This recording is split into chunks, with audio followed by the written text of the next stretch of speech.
Então a gente vai para Joel, capítulo 2, tá? A partir do versículo 18, o texto diz assim: Então o Senhor teve grande amor pela sua terra e se compadeceu do seu povo.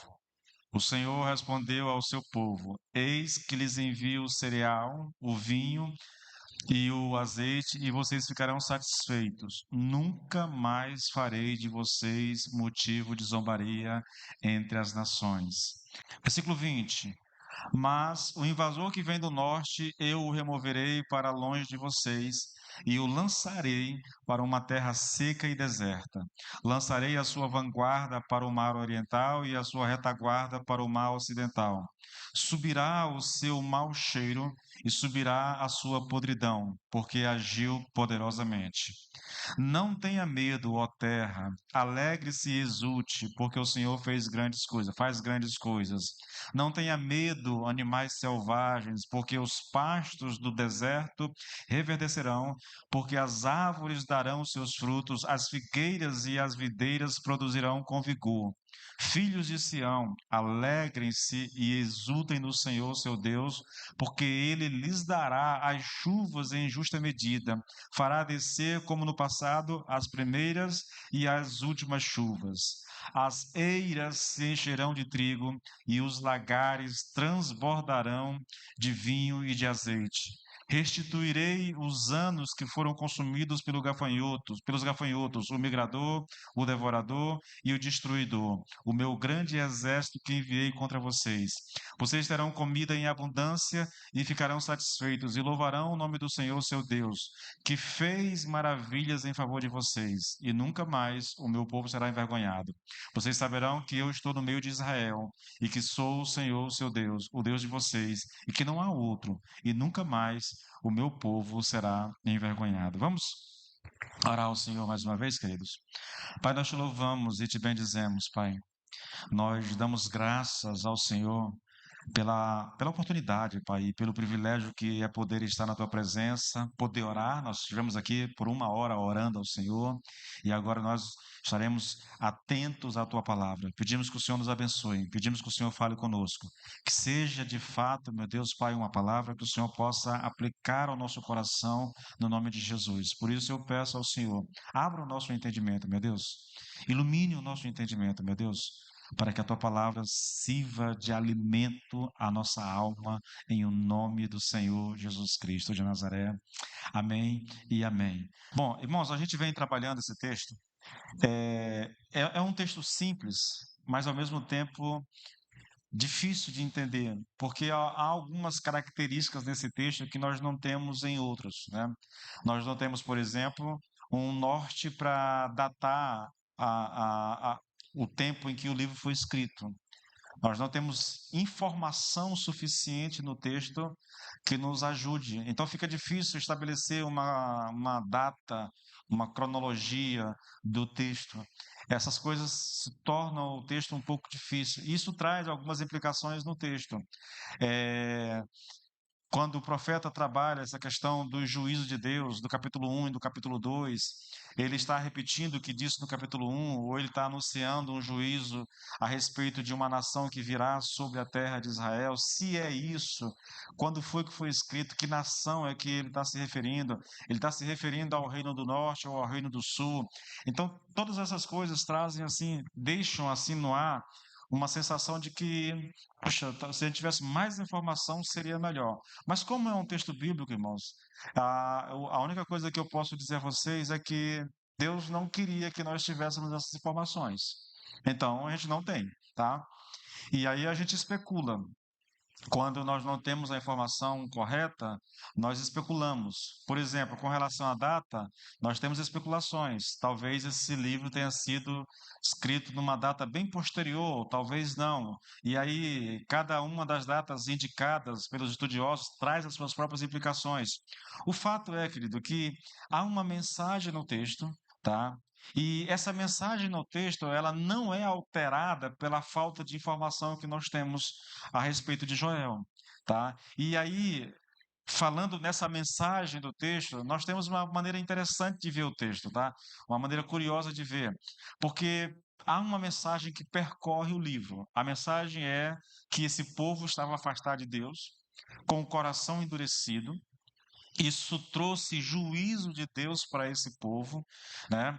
E Deus anuncia depois um segundo juízo sobre esse povo, faz novamente um desafio, né? Faz novamente um despertar na vida do povo, chama o povo ao arrependimento, e é o que nós vamos trabalhar hoje. Ao que tudo indica, houve de fato esse arrependimento. O povo que estava distante por causa do juízo de Deus, da seca e dos gafanhotos, por causa de uma ameaça iminente, outro juízo de Deus, esse foi levado ao quebrantamento, foi levado a buscar o Senhor, e isso fez com que Deus mudasse aquilo que ele tinha planejado para esse povo, né? Então Deus abençoou ao povo, já que eles deram ouvido à voz de Deus através do profeta, já que eles quebrantaram o coração, então o Senhor passa a abençoar esse povo, e é esse o texto que nós vamos trabalhar hoje, tá bom? Então veja lá, nós já vimos até aqui, no nosso estudo de Joel, dois gritos de alertas, despertando o povo para as consequências do pecado. Tocai a trombeta. Tocai a trombeta. Isso é um grito de alerta para o povo, entendeu? Nós vimos também, querido, duas conclamações chamando o povo ao arrependimento. Isso está. Os dois toques de trombeta estão no capítulo 1, do versículo 1 ao 11, no 2, do 1 ao 11 também, né? E esse grito agora, não mais por causa do pecado, mas chamando o povo ao arrependimento, também a gente viu isso no capítulo 1, do 13 ao 20, e no 2, do 12 ao 17. Tá? Nós temos essas duas manifestações. Há um chamado de Deus muito severo a esse povo, com consequências severas na vida do povo, tá? E não só o juízo que já aconteceu, mas aí novamente é aquela questão, né? Se, dependendo da data, o que está sendo dito aqui, eu creio que no capítulo 2 nós temos aqui um juízo iminente de Deus, né? Já aconteceu um juízo da praga dos gafanhotos, da seca, e Deus está anunciando. A intenção que a gente faz, a leitura que faz é: o juízo aconteceu, o profeta clamou e o povo continuou na mesma situação. Não houve uma mudança no coração do povo. A despeito de tudo que está acontecendo, o povo não mudou. Então Deus levanta o profeta mais uma vez e ele anuncia um segundo juízo, mais severo do que a praga de gafanhotos. Porque os gafanhotos, querido, eles comeram as lavouras, destruíram o campo, as plantas e tudo mais, mas não houve a ameaça de morte, seria por fome, entendeu? O povo poderia morrer de fome, porque não há pasto, não há comida, não há nada no campo, não há frutas, entendeu? Mas agora não, agora Deus anuncia um juízo, trazendo um exército inimigo para atacar. Aí sim, aí a ameaça agora é muito clara, tá? E é perigosa, porque quando um exército inimigo entrava numa terra, queridos, ou o povo era escravizado, né? Na verdade, eles destruíam, matavam um monte de gente, depois os que sobravam vivos eram levados cativos para uma terra estranha, tá? E aí, com esse juízo, parece-me que o povo agora deu ouvido à voz de Deus e é levado ao arrependimento. É isso, é a leitura que eu faço do texto, tá bom? Então, de fato, o povo deu ouvido à voz do profeta, né? E houve arrependimento. Houve arrependimento. Inclusive, alguns estudiosos dizem que do versículo 17 para o versículo 18 há um espaço de tempo aqui que não é registrado, né? Onde o povo é levado a um quebrantamento, há uma mudança no coração do povo, eles vão para diante do Senhor, buscar ao Senhor. Aí, no versículo 18, tem a resposta de Deus a esse quebrantamento na vida do povo, tá bom? Então, a ideia é, a mensagem foi ouvida, tá bom? E houve uma mudança na mentalidade do povo. Eles mudaram a rota da vida deles, eles perceberam o estado em que a nação estava e o perigo iminente à frente e se arrependeram, tá? Pastor, mas o texto não diz isso, querido. Essa é a dedução mais lógica do texto, tá? Que nós começamos a estudar. Porque, veja que coisa interessante, né? Essa sempre foi uma promessa bíblica, onde há arrependimento, a promessa de perdão divino. Então, pastor, por que você está dizendo que houve esse quebrantamento? Por causa do texto que nós lemos. Versículo 18, irmãos, só para você ter uma noção do que eu estou falando. Então, veja, então é uma resposta do que aconteceu anteriormente. Então, o Senhor teve grande amor pela sua terra e se compadeceu do seu povo. Isso nos leva a crer claramente que houve uma mudança, que houve um quebrantamento, que o povo buscou ao Senhor. Isso é promessa de Deus, irmãos. Olha só o texto, 2 Crônicas 7, 13 e 14. Olha só, veja o que Deus diz. Se eu fechar o céu, de modo que não haja chuva, ou se ordenar aos gafanhotos que consumam a terra, ou se enviar a peste entre o meu povo, e se o meu povo, que se chama pelo meu nome, se humilhar, orar e me buscar, e se converter dos seus maus caminhos, eu ouvirei dos céus, perdoarei os seus pecados e sararei a terra. Está vendo? Há uma mensagem. Olha, quando eu enviar um juízo sobre a terra de vocês, e vocês, atendendo ao meu chamado, se voltarem para mim, se humilharem, me buscarem e tudo, então eu vou perdoar vocês, eu vou sarar a terra de vocês, vou abençoar vocês. Esse é um princípio, querido, que é estabelecido. É por isso que quando o texto diz, e então o Senhor se compadece, está dando a entender de que depois que o profeta clamou ao povo, né, que Deus manda o povo rasgar o coração e não as vestes, manda o povo buscar ao Senhor, então houve de fato ali uma mudança na vida daquelas pessoas, entendeu? Então, irmãos, preste atenção, querido. Da mesma maneira que o pecado gera consequências, o arrependimento também gera as suas consequências. É lógico que as consequências produzidas pelo arrependimento são consequências positivas, tá? Positivas. Tudo isso aqui é uma espécie de introdução, agora eu vou para o texto. Observe como é que começa o texto, irmãos.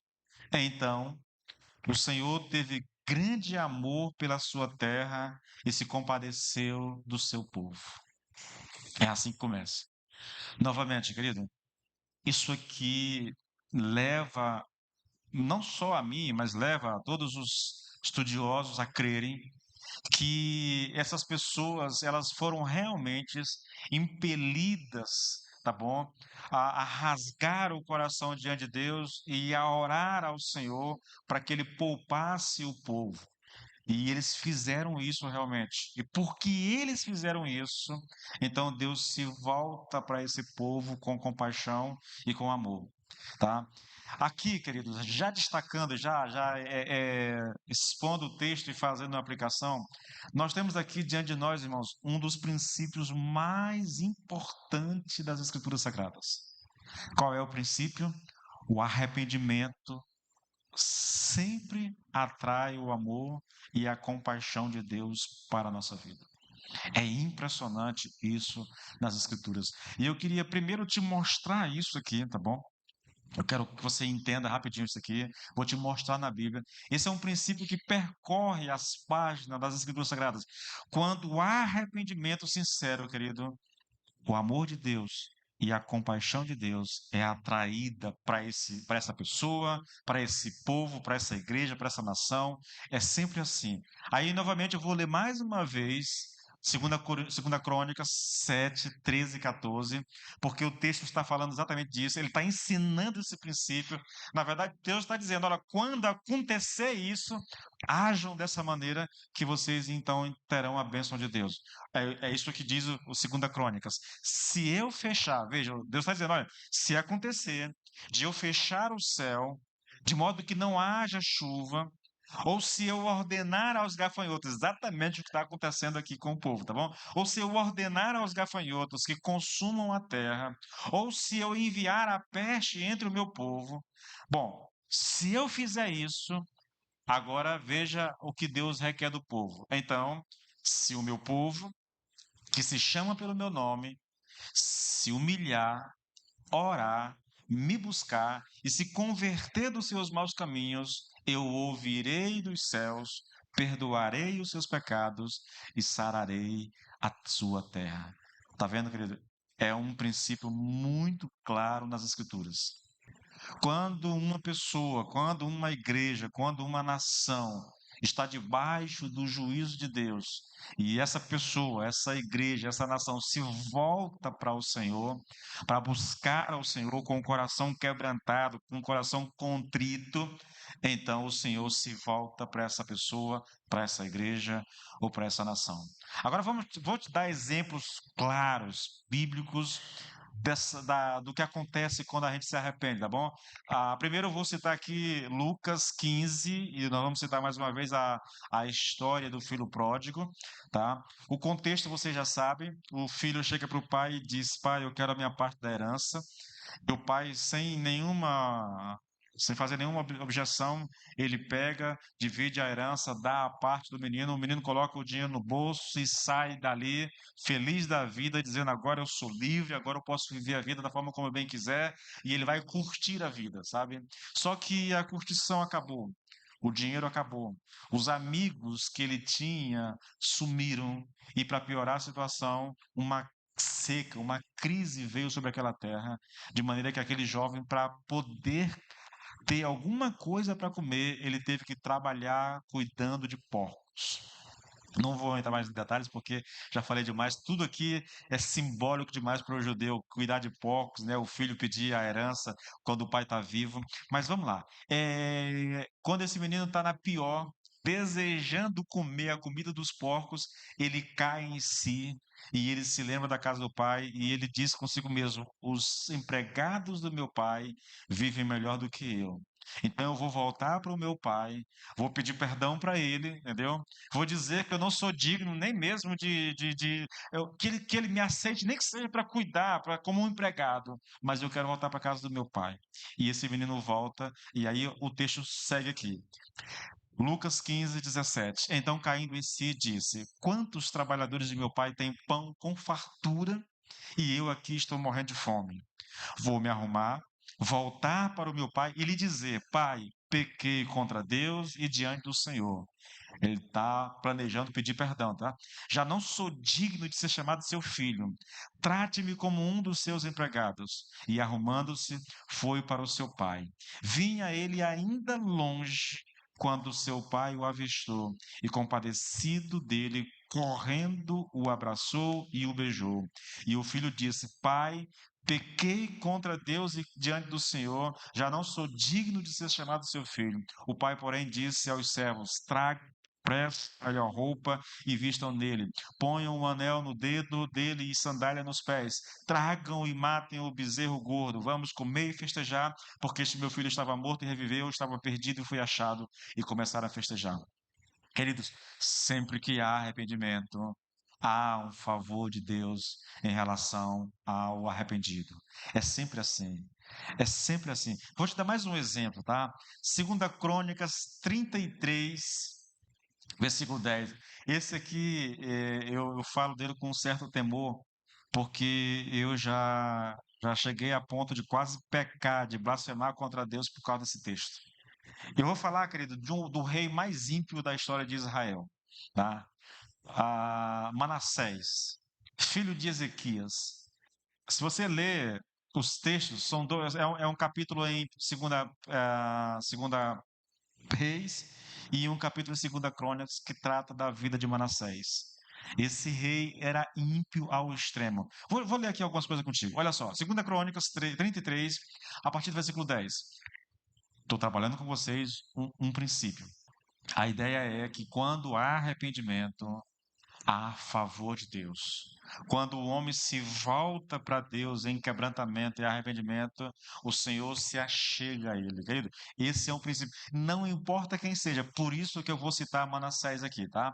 O Senhor falou a Manassés e ao seu povo, porém não lhe deram ouvido. Por isso, o Senhor trouxe sobre eles os comandantes do exército do rei da Assíria, que prenderam Manassés com ganchos, amarraram-no com correntes e o levaram para a Babilônia.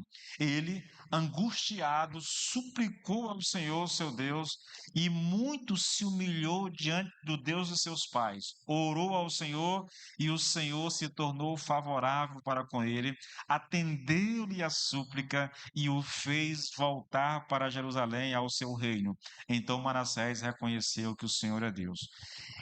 Esse homem, querido, era extremamente perverso, cruel. Segunda Reis diz que ele encheu as ruas de Jerusalém com sangue inocente, entende? Sacrificou filho, colocou ídolos e imagem dentro do templo de Deus. Ele fez tudo o que um homem não deveria fazer.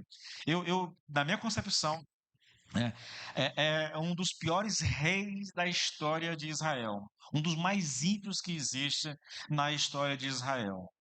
E, no entanto, quando ele está diante do aperto, desesperado, embora tenha negado e blasfemado, o texto, se você ler 2 Reis e 21 e 2 Crônicas 33, você vai perceber que ele fazia com a intenção de afrontar a Deus. Mas na hora que ele se volta para Deus com o coração quebrantado, o Senhor se torna favorável a ele. Irmãos, quando eu já passei por esse texto algumas vezes e eu vou quase a blasfêmia quando leio isso. Porque se você. Eu te dizer. Tá aí, vou deixar contigo um bom teste. Leia 2 Reis 21 e 2 Crônicas 33. É só a história de Manassés. E você talvez entenda do que eu estou falando. Eu estou citando Manassés exatamente por isso. Porque até um homem como esse, ao se arrepender, ele pôde experimentar do amor e da compaixão de Deus. Agora, irmãos, feito isso, tá? Esse é um princípio muito importante. Eu quero observar, querido, esse princípio que nós estamos estudando, tá bom? Nós vamos olhar esse princípio agora no texto que nós estamos estudando, tá? Eu citei segunda Crônica 7, eu citei outros textos, outros exemplos, mas agora eu quero me ater, tá bom? Nós vamos olhar as consequências do arrependimento na vida desse povo aqui no livro de Joel. E aqui, vou colocar algo para ti, talvez isso facilite, para mim me ajuda muito, na verdade. Alguns estudiosos, na tentativa de facilitar a compreensão do livro como um todo, né, eles dividem o livro em duas seções, bem simples. A primeira seção, que vai do capítulo 1, versículo 1 até o capítulo 2, versículo 17, contém nesses textos aqui os dois juízos, o juízo de Deus, os dois juízos e os dois gritos de alertas do Senhor, tá? E a segunda sessão, que vai do versículo 18 do capítulo 2 até o final do capítulo 1, do capítulo 3. E aí contém aqui, tá? As promessas de Deus ou os resultados de Deus, tá? Em resposta ao arrependimento do povo. É bem interessante, querido. A primeira sessão nós temos o profeta gritando ao povo, anunciando o juízo e chamando o povo ao arrependimento. Duas vezes, no capítulo 1, no capítulo 2, ele faz isso. A partir do versículo 18 até o final, nós temos aquilo que são chamadas de as bênçãos na vida do povo. Essas bênçãos, como consequência do arrependimento, querido, são descritas como bênçãos materiais, bênçãos espirituais e bênçãos nacionais, né? Então eu vou trabalhar isso com vocês, tá? Porque eu acho que é uma forma de a gente entender melhor o texto. E eu não sei se essa divisão ela preenche todos os nossos requisitos, mas ela ajuda a gente, querido, a ter uma compreensão melhor do livro, tá bom? Então veja, o que nós temos aqui do versículo 18 até o versículo 27 são as bênçãos materiais decorrente do arrependimento do povo, tá? E é para isso que eu quero chamar a sua atenção agora. Bênçãos materiais. Escute. Primeiro, porque o povo se arrependeu, o Senhor promete transformar a fome em fartura. Aí eu quero convidar você para ler alguns versículos aqui de Joel. Deixa a tua Bíblia aberta, tá bom? Primeiro 19, olha só. O Senhor respondeu ao povo, e a resposta foi: Eis que lhes envio o cereal, o vinho e o azeite, e vocês ficarão satisfeitos. Está falando de comida, tá? De alimento. Nunca mais farei de vocês motivo de zombaria. Agora, versículo 24. As eiras se encherão de trigo e os lagares transbordarão de vinho. Versículo 26. Vocês terão comida em abundância e ficarão satisfeitos, e louvarão o nome do Senhor, seu Deus, que fez maravilhas em favor de vocês, e nunca mais o meu povo será envergonhado. Observe aqui, querido, quando Deus, através do profeta, ordenou ao povo que se arrependesse, ele orientou os sacerdotes como eles deveriam orar.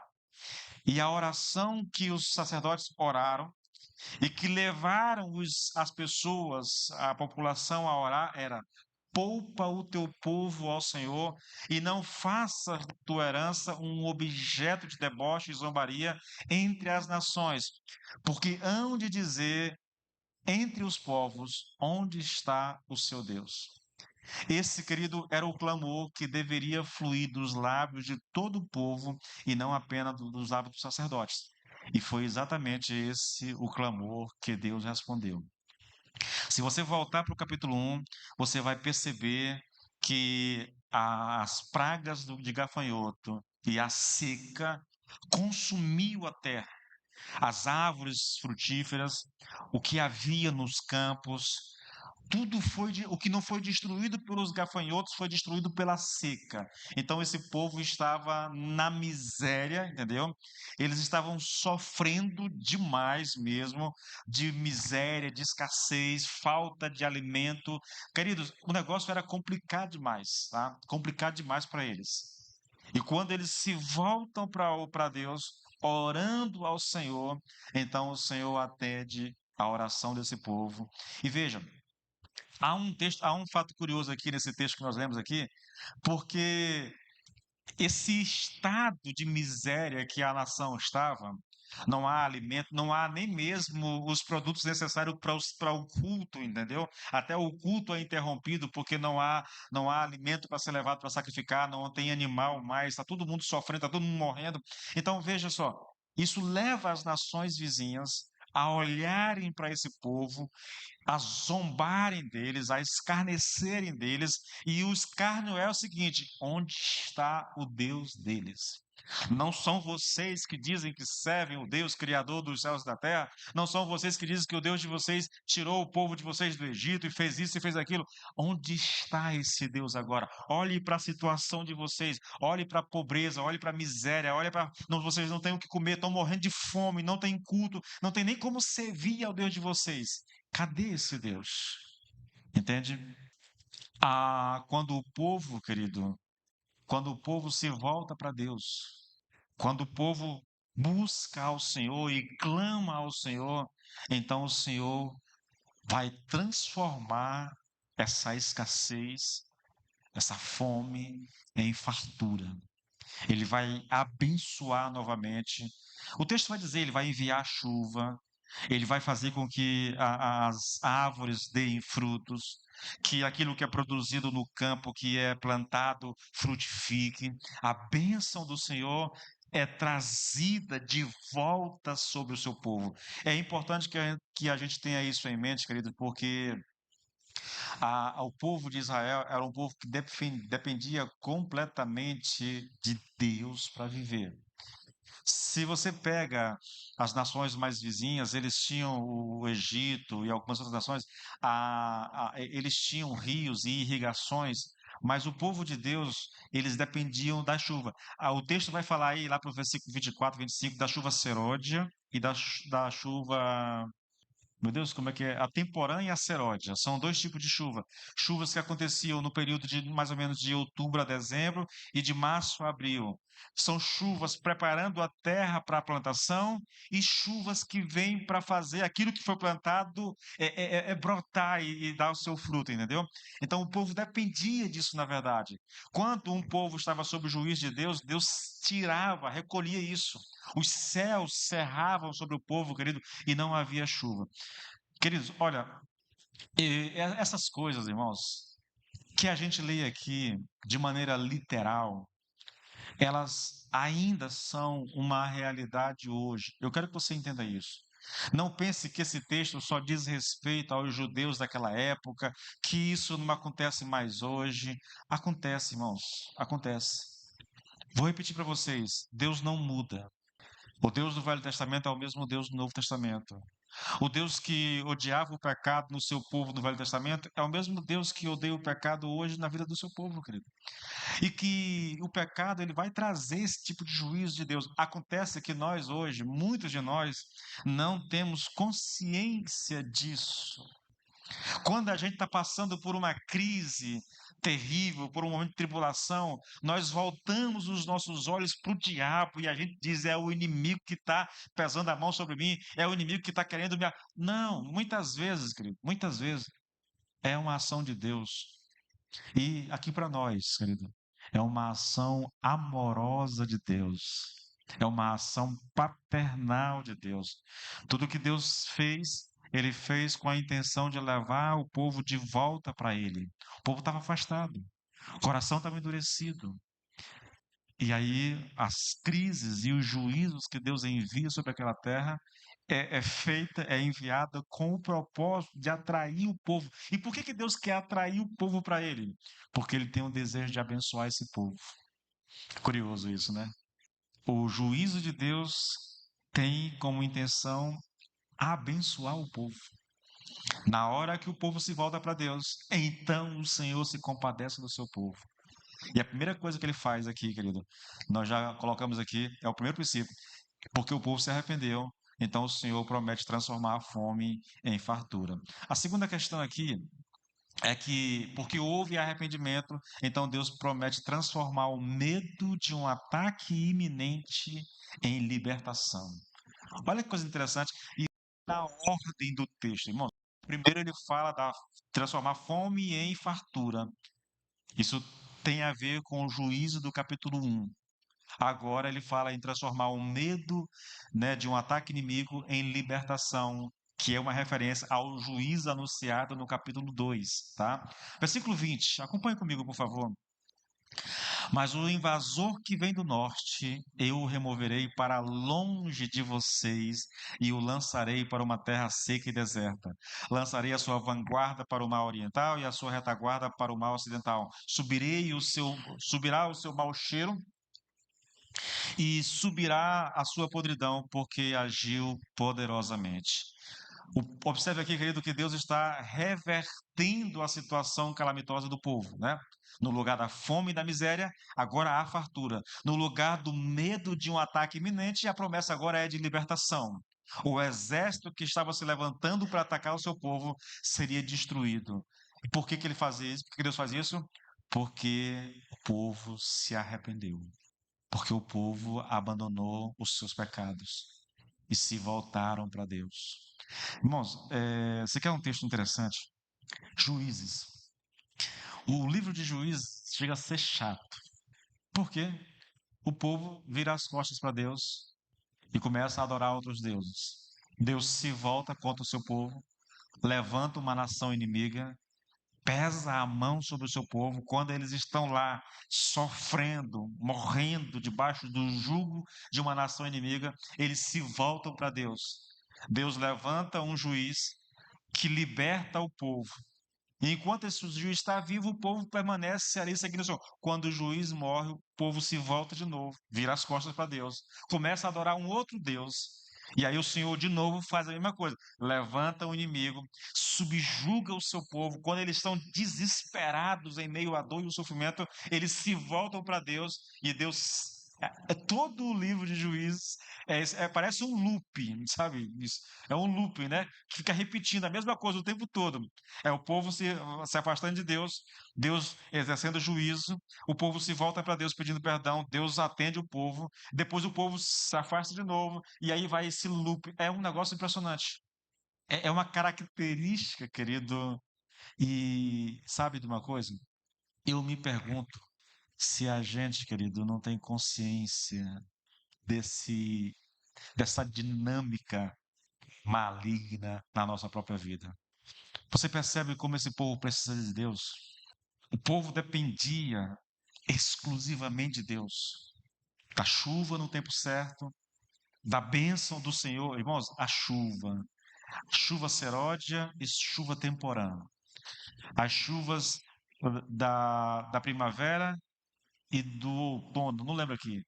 Essas chuvas, elas vinham na época de preparar a terra, a primeira chuva vinha na época de preparar a terra para ser plantada.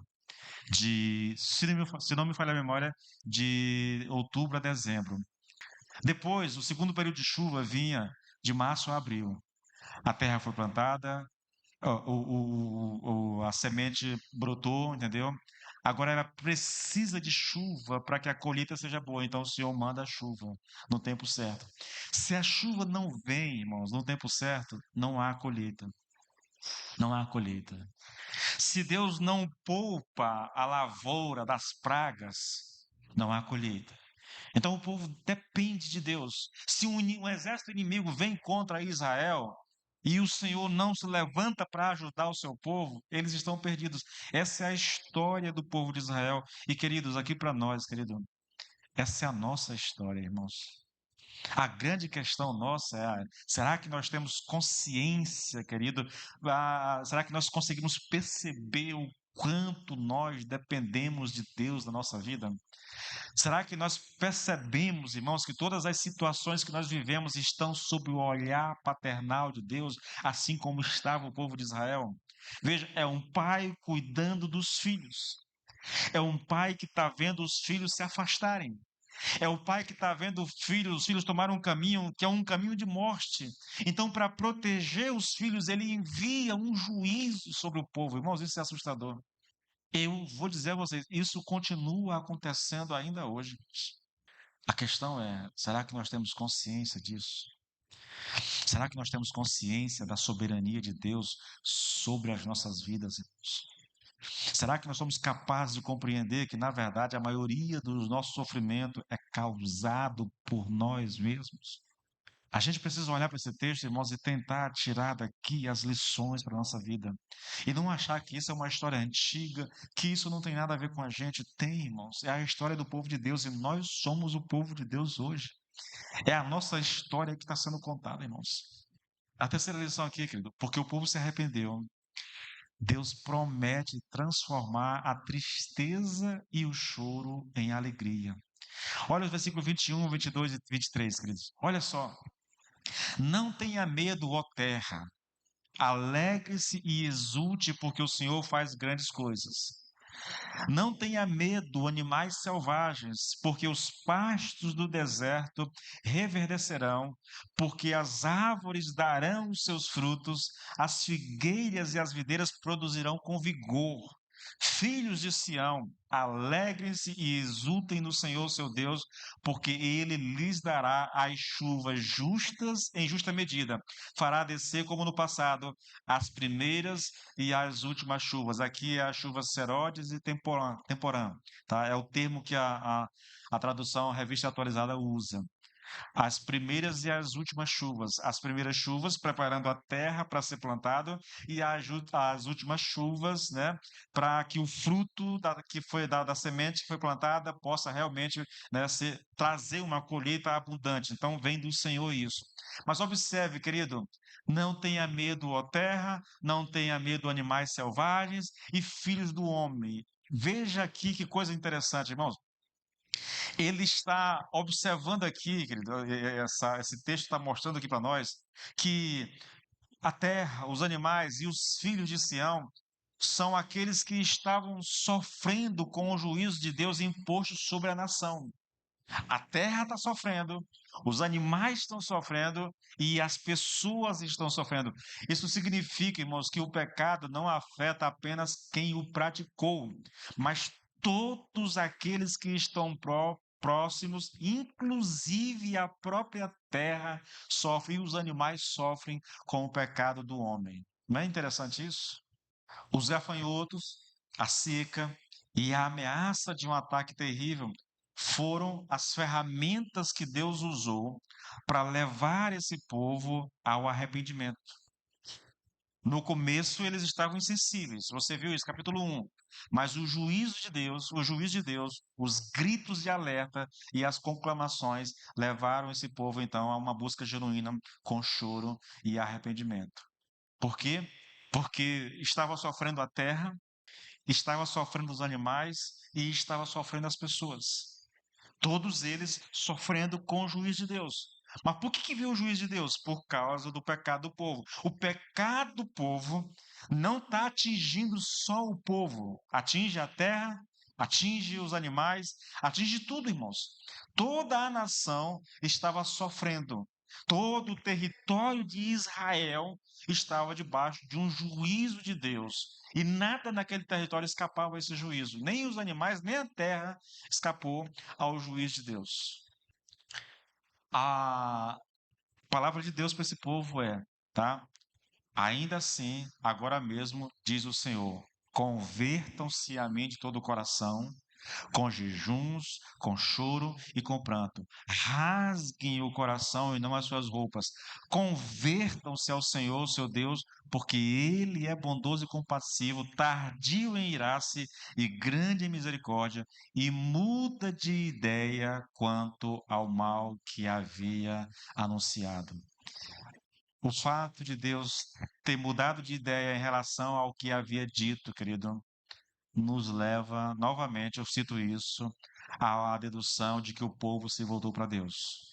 É porque o povo se arrependeu que o Senhor então pôde transformar a tristeza e o choro em alegria.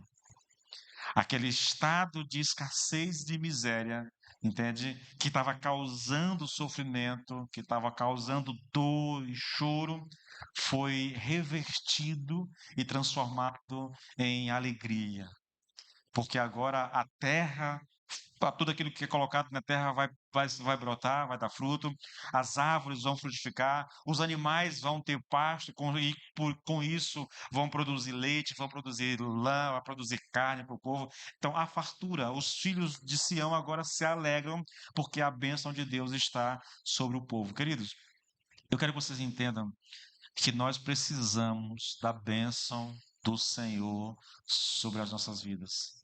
E que o nosso pecado, ele não permite, ele cria barreiras de forma que a bênção de Deus não pode chegar até mim. Eu poderia citar aqui Isaías 59, irmãos. O texto é muito claro. Olha, os braços do Senhor não estão encolhidos de maneira que não haja salvação, nem os ouvidos do Senhor estão surdos de maneira que ele não possa ouvir. Mas o problema é que os nossos pecados fazem separação entre nós e o nosso Deus. As nossas iniquidades escondem o rosto de Deus de nós. E Ele não vai nos atender. A bênção não vai chegar a nós. Não é porque Deus não queira abençoar, é porque eu estou construindo uma muralha e não permitindo que a bênção chegue. Na hora que isso é removido, irmãos, na hora que eu me volto para Deus, na hora que eu reconheço que preciso do Senhor, na hora que meu coração é quebrantado diante de Deus e eu busco o favor de Deus, o texto é muito claro, irmãos. Eu vou alcançar esse favor de Deus. Deus se torna favorável a mim. Esse é o princípio que percorre as Escrituras, irmãos. Mesmo um homem como Manassés, de um coração perverso e cruel, quando ele se voltou para Deus com sinceridade, então o Senhor se tornou favorável a ele. A quarta bênção aqui, querido, é porque o povo se arrependeu, Deus promete restituir o prejuízo sofrido. Escute bem isso aqui, querido, porque aqui há algo interessante. Versículo 25. Restituirei os anos que foram consumidos pelos gafanhotos, o migrador, o devorador e o destruidor, o meu grande exército que enviei contra vocês. Se você voltar para o capítulo 1, nós veremos ali que o profeta cita praticamente os mesmos tipos de gafanhoto, com a exceção do primeiro, que é o gafanhoto cortador, né? No capítulo 1, versículo 4, o profeta diz assim: olha, o que o gafanhoto cortador deixou, aqui o profeta não cita esse gafanhoto no versículo 25 do capítulo 2, tá bom? O que o gafanhoto cortador deixou, o gafanhoto migrador comeu. O que o migrador deixou, o gafanhoto devorador comeu. O que o devorador deixou, o gafanhoto destruidor comeu. Ele está citando o que foi feito e agora ele cita uma espécie de reversão do que estava acontecendo. Entende? Aquilo que foi destruído, agora Deus está restaurando. Escute bem uma coisa, querido. O verbo aqui, restituir, tá? Eu restituirei os anos que foram consumidos pelos gafanhotos. Restituir aqui, querido, é um termo jurídico que descreve a restituição por danos feito à parte prejudicada ou que sofreu perdas. Nesse caso aqui, Deus está prometendo dar pela plena compensação a Israel pelas perdas sofridas, mesmo sendo Israel culpado e, portanto, impedido legalmente de fazer alguma reclamação formal. O que é que está sendo dito aqui? É que aqueles judeus não tinham nenhum direito, nem sequer de orar ao Senhor pedindo alguma coisa nesse sentido. Por quê? Porque eles que causaram o problema. O juízo veio por causa do pecado deles, entende? Eles não têm um direito legal. Mas aí, queridos, sabe, é aqui que está a grandeza de Deus, irmãos. É como se Deus estivesse dizendo assim: olha, eu enviei os gafanhotos por causa do pecado de vocês, e eles causaram muitos prejuízos, destruindo as colheitas de vocês. Mas, apesar de a culpa ser de vocês, porque vocês se arrependeram, eu vou restituir essas colheitas. Que coisa tremenda, irmãos. O povo é culpado do pecado, eles estão pagando por aquilo que fizeram. O juízo veio porque eles provocaram o juízo de Deus, mas o Senhor está dizendo, mesmo assim, porque vocês se arrependeram, então eu vou restituir aquilo que vocês perderam nesses anos de pragas.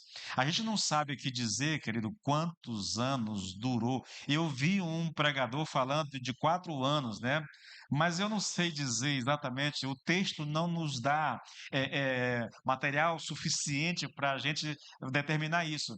Só sabemos que houve uma praga de gafanhotos e houve uma seca terrível naquela terra, e isso gerou escassez, fome, miséria, pobreza no meio do povo, tá? E aqui o Senhor está dizendo: eu vou restituir os anos de colheitas perdidas por causa das pragas do gafanhoto. Mesmo que vocês não mereçam, eu lhes darei isso. É uma mensagem poderosa, querido. Na verdade, eu diria que esse é o modus operandi de Deus. Mesmo que a gente não mereça, o Senhor nos abençoa. É sempre assim, irmãos. Pergunta a vocês, talvez você pense assim, ah, pastor, mas isso parece e torna a gente assim muito desmerecido, né? Desmerecedor. De fato, irmãos, nós não merecemos o favor de Deus. Irmãos, eu gostaria que, porque quando a gente fala sobre essas questões, parece que isso é ser pessimista demais, mas é apenas uma questão bíblica. O que nós merecemos de Deus? O que você merece de Deus, irmãos? Seja honesto. Deus conhece a tua vida. Deus conhece tudo que você, sabe tudo que você faz, sabe tudo que você diz e sabe tudo que você pensa. Pense nisso. Deus te conhece por dentro e por fora, melhor do que você mesmo. Agora responda para si: o que você merece de Deus? Se você for bem honesto, você vai dizer: o que eu mereço é juízo. O que eu mereço é castigo. Ah, pastor, eu sou uma boa pessoa. Não conhecer a si mesmo o suficiente para alegar isso. Irmãos, uma das coisas que mais me surpreende quando você lê os antigos escritores, aqueles homens que Deus levantou no passado e que fizeram coisas tremendas e poderosas para Deus, você vai ouvir desses homens algo como o próprio Paulo diz. Paulo diz: eu sou o maior dos pecadores, de todos os pecadores. Eu sou o pior de todos os pecadores. Mas nós estamos falando de Paulo, irmãos. O grande homem de Deus. Sim, querido. Ele conhecia a si mesmo. Ele sabe o que tinha feito. Conhecia o coração e se via dessa forma. Então, não é falsa humildade, mas também não é. Eu não estou falando aqui, querido, de ser negativista demais. É só uma questão de você reconhecer a sua situação diante de Deus, tá? E por último aqui, eu vou fazer isso aqui, vou fazer duas aplicações muito rápidas. Porque o povo se arrependeu, Deus promete transformar a vergonha em louvor. Versículo 26 e 27, querido. Vocês terão comida em abundância e ficarão satisfeitos e louvarão o nome do Senhor, seu Deus, que fez maravilhas em favor de vocês. E nunca mais o meu povo será envergonhado. Vocês saberão que eu estou no meio de Israel e que eu sou o Senhor, o Deus de vocês, e que não há outro, e nunca mais o meu povo será envergonhado. Você percebe como o Senhor vai repetindo isso? Porque Deus restaurou as colheitas, o povo agora tem comida em abundância, querido. Portanto, a vergonha que era fruto do juízo de Deus sobre o seu povo, agora deu lugar ao louvor. Toda a atitude aqui de deboche, de zombaria das outras nações, irmãos, por causa do juízo de Deus, foi silenciada, tá? A miséria, a escassez, a ausência do culto e todo o sofrimento causado pelo pecado do povo desapareceu. Agora as nações não vão mais zombar, não vão mais escarnecer do povo de Deus. Por quê? Porque agora a terra é abundante. Agora há fartura no campo, agora as árvores são abundantes, entendeu? Agora há fartura na mesa do povo, agora há alegria, agora há culto. Então não há mais como zombar, não há mais como escarnecer. É isso que está sendo dito aqui, querido. O Deus que estava no meio do povo para castigá-lo, agora está operando maravilhas. É isso que ele diz aqui. Por isso que a vergonha deu lugar ao louvor. Muito rapidamente, querido, para encerrar, duas lições práticas que eu não poderia, de maneira alguma, de deixar de fora aqui, tá bom? Eu falei das bênçãos, que o arrependimento sempre traz bênçãos, mas escute bem o que eu vou te dizer. O arrependimento sempre impede, nem sempre impede as consequências dos nossos pecados. Porque parece que toda a mensagem apontou para isso, mas eu quero que você entenda, querido, que nem sempre o arrependimento impede as consequências do nosso pecado. Pastor, por que o senhor está dizendo isso? Porque é importante que a gente compreenda isso. E eu vou citar um exemplo bíblico rapidamente, que é 2 Samuel 12, versículo 13 e 14. Antes, deixa eu te dar o contexto do que eu estou falando. Nós vamos falar de Davi, que, como rei de Israel, ele pega a mulher de um comandante do seu exército, a esposa de Urias, Batseba. Ele, como era rei, ele podia fazer, ele tinha autoridade para fazer, tá? Um dia ele olha essa mulher tomando banho e ele manda chamar essa mulher e ele tem relações sexuais com essa mulher. A mulher é engravida e ele, para se livrar da culpa daquilo, para tentar fugir daquela culpa, ele chama o marido que está em guerra, na verdade, e ele manda o marido para casa. Só que o marido não vai para casa. O homem é mais íntegro do que Davi, na verdade, e ele não vai para casa. Quando Davi fica sabendo que que Urias dormiu no portão ali, junto com os outros soldados, ele manda chamar Urias e ele bola uma outra estratégia. Ele planeja o seguinte: eu vou embriagar esse homem, porque bêbado ele vai para casa, vai ter relações com a mulher, e quando o filho nascer, vai dizer: é o filho de Urias, né? Então, ele passou o dia todinho com Urias, comendo, bebendo, né, enchendo a cara de Urias, e à noite ele diz: agora vai para casa. Só que Urias, bêbado, naquele momento, era mais íntegro do que Davi. E mesmo bêbado, ele não vai para casa, ele dorme de novo ali no portão do palácio. E aí o rei começa a planejar uma outra ideia. O que ele faz? Ele escreve uma carta para o comandante do exército e diz: olha, coloca esse homem na linha de batalha, na frente da guerra, onde o negócio estiver mais pesado, mais grave, mais perigoso, coloca ele lá para ele morrer. E é exatamente isso que Joabe faz. Então Urias é morto. Davi pega a esposa, casa com a esposa e agora se justifica o filho. Só que depois que ele faz isso, querido, irmãos, há um texto assombroso em 2 Samuel, capítulo 11, lá no finalzinho, onde o texto diz que Deus não se agradou, que Deus estava vendo aquilo que Davi tinha feito e não se agradou com aquilo. Então Deus manda um profeta, Natã, lá onde está o rei, e o profeta conta uma história muito interessante para o rei.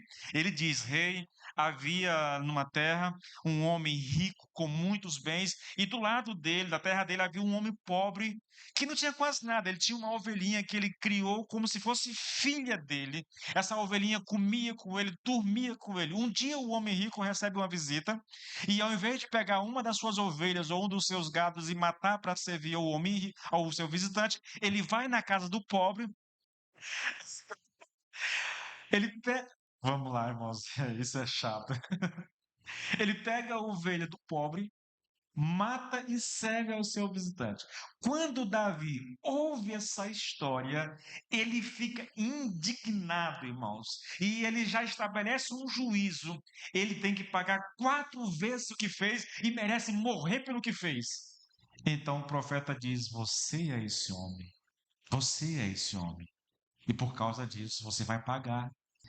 Olha, versículo 13, 2 Samuel 12, 13. Então Davi disse a Natã: Pequei contra o Senhor. A ficha caiu. Quando o profeta coloca o dedo e diz: Olha, você é esse homem, a ficha caiu. E ele diz: Pequei contra o Senhor. Aqui está muito claramente implícito o arrependimento, o reconhecimento que ele fez. Ele admite a culpa, ele admite o pecado e ele confessa ao Senhor, entendeu? Pequei contra o Senhor. E Natan respondeu: Também o Senhor perdoou o seu pecado. Você não morrerá. Porque o pecado de Davi merecia a morte, mas você não morrerá. Mas, porque com isto você deu motivo a que os inimigos do Senhor blasfemassem, também o filho que nasceu morrerá. Na verdade, Natan já tinha dito que a sentença de Davi foi: ele tem que pagar 4 vezes pelo que fez. Então Davi pagou, querido, por isso. O primeiro filho morre, depois a irmã é estuprada, o irmão que estuprou a irmã é morto. E lá na frente, o que matou, o que estuprou a irmã é morto. E aí uma série de tragédias se abate sobre a vida de Davi. Por quê? Porque ele está pagando pelas consequências do seu pecado. Veja, o pecado foi perdoado, mas as consequências do pecado permaneceram na vida de Davi. Escute bem, querido. É possível que Deus nos perdoe e nos prive ou nos dê a graça de não sofrermos as consequências do nosso pecado. Mas é possível também que Ele deixe que os seus filhos paguem pelas consequências daquilo que ele fez, tá? Eu estou falando isso porque tudo que eu vim dizendo aqui até agora dá a ideia de que o povo, né, foi só bênção, que Deus reverteu tudo e tal. Não, querido, o pecado sempre tem a sua consequência, tá bom? É importante que a gente possa pensar sobre isso. Deus nos perdoa, Deus se torna favorável a nós, mas as consequências do pecado, elas geralmente nos acompanham. E segundo, o arrependimento sempre traz consigo o favor de Deus. O texto que nós vemos agora há pouco aponta para esse fato. Também o Senhor perdoou o seu pecado, você não morrerá. Sabe, querido, apesar de Davi ter sofrido as consequências do seu pecado, Deus o abençoou poderosamente, fazendo dele um dos homens mais poderosos dessa terra, irmãos. E como se isso não fosse suficiente, o Senhor deu a ele uma herança eterna, porque o Messias nasceu da descendência de Davi, sabe? Então, foi um homem extraordinário, com conquistas extraordinárias, justo ao extremo. Esse é provavelmente talvez o pior incidente da vida de Davi, querido. Ele sofreu com isso, mas isso não retirou a bênção de Deus de sobre a sua vida. Quando Davi se arrepende, o pecado é perdoado e a bênção do Senhor retorna sobre a vida de Davi, querido, tá? Sim, as consequências ele pagou, mas isso não quer dizer que a bênção de Deus não retornou à sua vida, tá? Novamente, é o povo de Israel. O povo pagou pelo seu pecado, irmãos. Gente morreu de fome. Gente morreu de fome. A praga de gafanhoto causava muito isso. Eu citei para vocês uma praga de gafanhoto que aconteceu na Etiópia, me parece, na Nigéria, não lembro aqui o país aqui, da África, né? E 200.000 pessoas morreram como consequência da fome, entende? O povo sofreu. Só que agora, depois do arrependimento, o Senhor se volta para esse povo, torna-se favorável a esse povo e volta a abençoá-los de maneira poderosa, grandiosa. É sempre assim, querido. Então eu queria deixar essa mensagem com vocês. O arrependimento, ele traz as suas recompensas consigo. Quando nós, diante do nosso erro, do nosso pecado, nós nos arrependemos, querido, a bênção de Deus vem sobre nós, o favor de Deus vem sobre nós, e Ele promete, querido, nos restituir, nos abençoar, nos tornar prósperos. Isso tudo está no texto, isso tudo é a mensagem pregada aqui em Joel, tá bom? A minha oração é que o Senhor nos ajude a crer nisso, né? E a ter um coração sempre quebrantado diante do Senhor, não permitindo que o pecado habite na nossa vida e nos afaste do Senhor, tá bom? Vamos colocar de pé e vamos orar ao Senhor.